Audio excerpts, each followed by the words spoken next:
ठाणे महानगरपालिकेच्या माध्यमातून जनगणनाच्या 2027च्या पहिल्या टप्प्यातील स्वगणना प्रक्रियेचा शुभारंभ राज्याचे उपमुख्यमंत्री एकनाथ शिंदे यांच्या हस्ते महापालिकेतील कैलासवासी नरेंद्र बल्लाळ सभागृहामध्ये करण्यात आला आहे।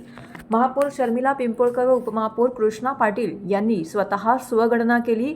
यावेळी त्यांनी जनगणना ही महत्त्वाची असून नागरिकांनी स्वयंस्फूर्तीने QR कोडच्या माध्यमातून स्वगणना करून प्रशासनाला सहकार्य करावे असं आवाहन केलं आहे।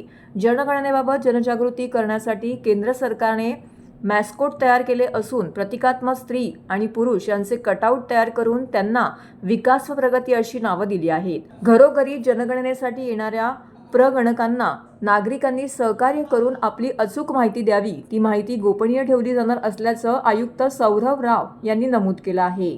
आपले सरकार राज्यातील प्रत्येक व्यक्तीचा विकास आणि कल्याणासाठी पूर्णपणे कटिबद्ध आहे।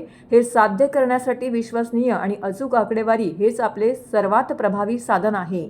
आपणास माहीतच आहे की जनगणना 2027च्या पहिल्या टप्प्यातील स्वगणना 15 मे 2026 पर्यंत सक्रिय राहणार आहे। याबाबत ठाणे महानगरपालिकेच्या मुख्यालय स्तरावरती मदत कक्षाची निर्मिती करण्यात आली असल्याचं सहाय्यक आयुक्त सचिन बोरसे यांनी नमूद केलं आहे।